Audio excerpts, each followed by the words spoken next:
Hey, so Basil Smykel, I'm here with my dear friend Susan del Percio.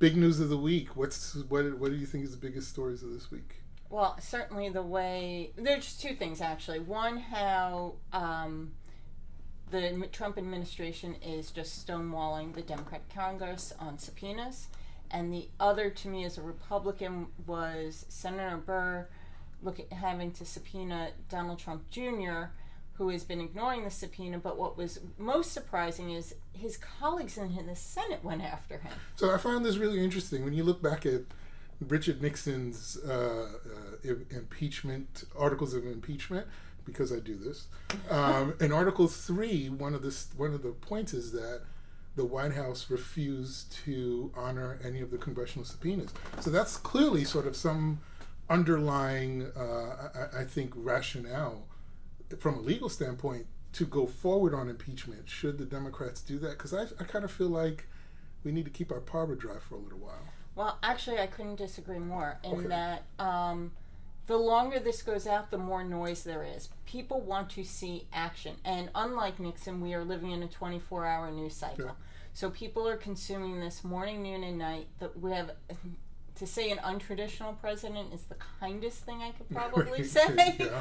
But we have a president who is defying all norms of our democracy, including recognizing another branch of government. So I think action's required. I think it's been 3 weeks, and it's 2.5 weeks Do you think too we've late. been waiting too long? Yes. We've gone this too Yeah, long. I don't understand why Bob Mueller wasn't in that chair last week and Yeah. testifying in front of the House. And this idea of doing a pseudo kind of impeachment hearing, I don't get that either. Just do it, because what do you do with a bully?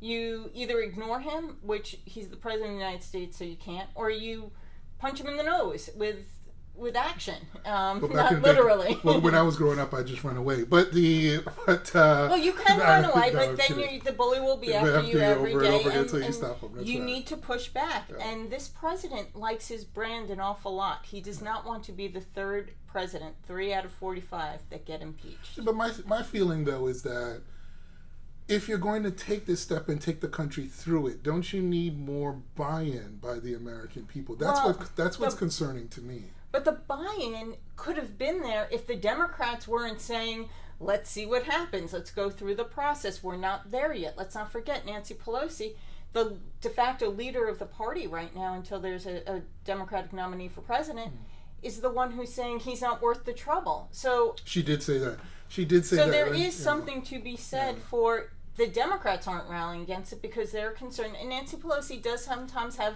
I want to say, a conflict, but a struggle. She wants to keep her house deeply blue, and she has a lot of. She knows that the reason why it's blue now is because of a lot of swing districts. And I think that, judging from her remarks at the Cornell Club earlier this week, she is concerned about this. She's concerned about either losing some of the seats that we got back, or at least not being able to flip more, and concerns over the Senate because we did so well in these conservative districts. And I definitely think that there's some of that in her calculation. And I take your point. I just wonder. But it's about action, and if it's not about action, then let it go and just have the process work its way out. But stop making it this high-profile priority, and do things like the Democrats did on Thursday or Friday, about putting forward passing a bill that ensured health care to those with disabilities, because that was one of the. I'm sorry, not with disabilities, with permanent up to. With pre-existing conditions, right. So they should be creating a heck of a hard legislative agenda right now and pushing that forward. Do something. The point is action and momentum. Well, the because policy, right now people are hearing noise. And the policy is really important to me. In fact, I think that's why so many of our candidates have gained some traction, except for Joe Biden, because I think that's just some built-in stuff. But people like Elizabeth Warren, who previously I wasn't that thrilled with. She has shown me a lot in the last few weeks because, there's just been dogged focus on policy. But your student debt calculator. That's exactly right. Because I would have saved $60,000 according to in her policy, which is phenomenal. That's enough for me to vote for her in and of itself. Switching gears quickly, last question.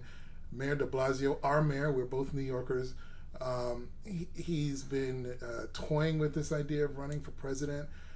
Generally seems that most New Yorkers just don't want any of that. No, they don't.